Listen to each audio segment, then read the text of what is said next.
Assalamualaikum warahmatullahi wabarakatuh. Alhamdulillah wassalatu wassalamu ala Rasulillah wa ala alihi wa sahbihi wa man walah amma ba'dah. Baik, kita teruskan materi dakwah kita. Pada kali ini kita akan membahas tentang materi dakwah dalam buku fikih dakwah. Seperti yang saya tuliskan di slide yang bisa Anda lihat itu, kita hanya akan membahas 3 halaman. Jadi cukup sedikit untuk materi kali ini.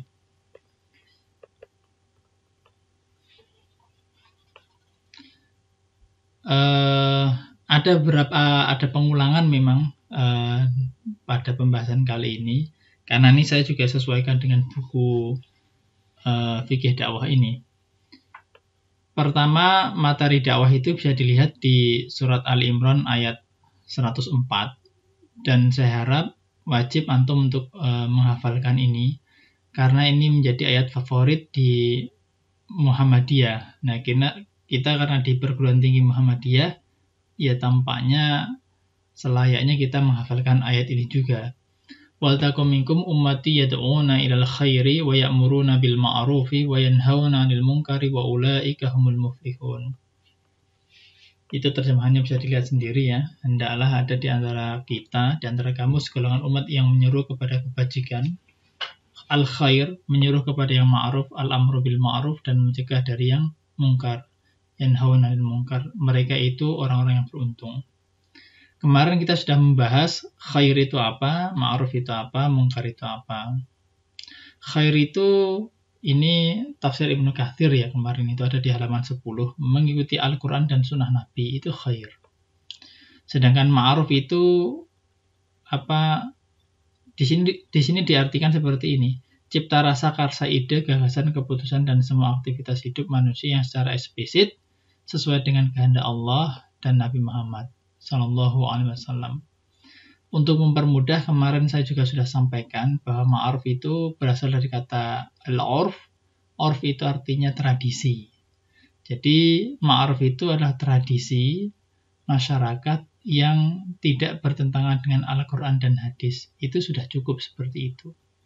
Sedangkan mungkar itu ya tradisi yang dinilai buruk oleh masyarakat serta bertentangan dengan Al-Quran dan Sunnah. Kalau Quraisy Shihab itu di situ tertulis ya, di sini itu bertentangan dengan nilai-nilai ilahi. Ya, nilai-nilai ilahi itu ya kita pahami dari Al-Quran dan hadis. Lalu yang kedua, khair itu ada 2, amr bil ma'ruf sama nahi mungkar. Amar ma'ruf nahi mungkar itu bagian dari khair itu sendiri. Seperti kemarin yang sudah kita bahas, itu ada di sekitar halaman 10, 11, 12, 13, di sekitar halaman itu. Nah, tampaknya si penulis ini ingin menyampaikan bahwa materi dakwah itu adalah semua kebaikan. Setiap kebaikan itu menjadi materi dakwah kita.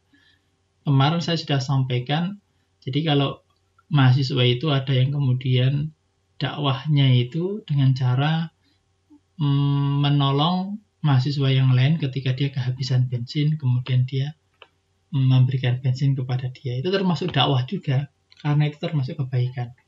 Jadi dakwah itu kita jangan berpikir untuk berdakwah suatu hal yang sangat sulit untuk kita, tetapi apa yang ada di depan kita dan itu bisa kita lakukan, ya itulah yang kita lakukan sekarang. Seandainya kita memiliki keinginan dakwah yang tinggi, tentu itu suatu hal yang baik. Kita ingin merubah masyarakat kita menjadi masyarakat yang hebat, karena mahasiswa itu biasanya diberi label sebagai agen perubahan. Itu suatu hal yang bagus. Tetapi kan tidak bisa secara langsung, semuanya by proses, dengan proses. Maka kemudian ada sebuah kaidah seperti ini: ma la yudraku kulluh la yutraku kulluh. Jadi segala sesuatu hal yang tidak bisa dicapai semuanya, maka jangan kemudian ditinggalkan semuanya. Jadi ya apa yang di depan kita itu dilakukan terlebih dahulu, sambil ketika kita ini memiliki keinginan kuat, suatu hal yang besar, nah itu kita berproses ke sana. Saya kira itu tidak masalah. Dan itu suatu hal yang bagus. Karena Kita tidak akan maju kalau kita tidak punya cita-cita, ya, tidak punya visi atau tidak punya misi. Rasulullah Shallallahu Alaihi Wasallam itu juga pernah mengajarkan seperti ini. Jadi waktu itu perang Khandaq itu, jadi Rasulullah waktu itu di Madinah. Kemudian orang-orang Quraisy itu yang telah mereka sebenarnya sudah menang di perang Uhud, tetapi mereka masih merasa kurang. Mereka kemudian mengumpulkan sekutunya, kemudian bersama-sama menyerang Madinah.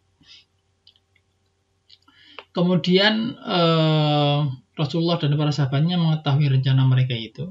Mereka kemudian rapat.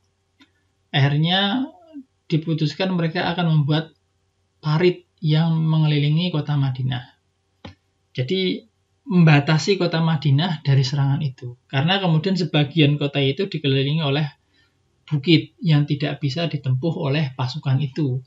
Atau seandainya menempuh itu, maka itu sangat menyulitkan.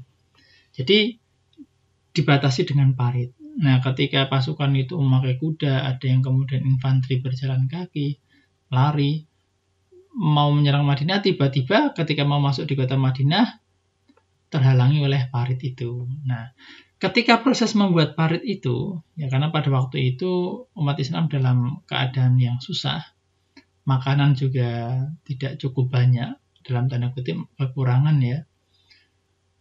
Ada batu yang sangat susah untuk dihancurkan. Kemudian Rasulullah datang menghancurkan batu itu, setiap pukulan itu memunculkan cahaya.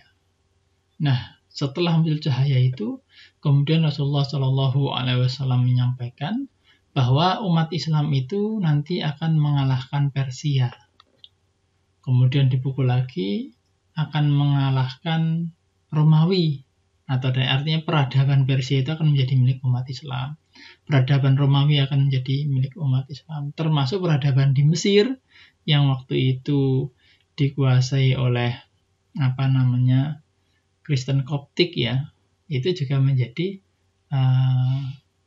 bagian dari umat Islam. Itu dalam keadaan yang susah payah, tetapi kemudian diajarkan, Rasulullah menyampaikan seperti itu sehingga punya harapan. Nah, jadi itu saya kira juga suatu hal yang penting. Anda punya harapan yang kuat, Anda akan menjadi seperti apa, atau masyarakat ini mau Anda jadikan seperti apa, itu harapan yang kuat itu saya kira itu juga cukup penting, sebagaimana Rasulullah tadi menyampaikan kepada sahabatnya ketika terjadi perang Khandaq tadi. Baik, itu ya tentang visi atau misi. Saya istilahkan saja dengan harapan. Ya, harapan ke depan atau visi kita ke depan itu mau jadi seperti apa, nah itu suatu hal yang penting. Itu jadi khair di sini kebaikan itu umum ya. Kebaikan itu umum, apakah khair itu suatu hal yang masa depan yang jauh yang kita rencanakan, maka kalau seperti itu kita harus berproses, atau suatu kebaikan yang di depan kita saat ini bisa kita lakukan, yaitu kita lakukan terlebih dahulu. Jangan kemudian kita tidak melakukan kebaikan sama sekali. Seperti itu. Itu materi pertama tadi. Materi dakwah pertama adalah kebaikan. Lalu materi dakwah kedua itu adalah ajaran Islam. Ya, disampaikan di buku ini seperti itu. Dalilnya itu diambil dari surat An-Nahl ayat 125. Ini juga surat populer karena beberapa pertemuan kemarin kita juga membahas surat ini. Tapi ya tidak masalah, memang ini disebutkan seperti itu. Ud'u ila sabili rabbika bil hikmati wal mau'izatil hasanah wajadilhum billati hi ahsan. Inna rabbaka huwa a'lamu biman dhalla 'an sabilihi wa huwa a'lamu bil muhtadin. Jadi materi dakwah itu sabili rabbik, itu di situ, sabili rabbik.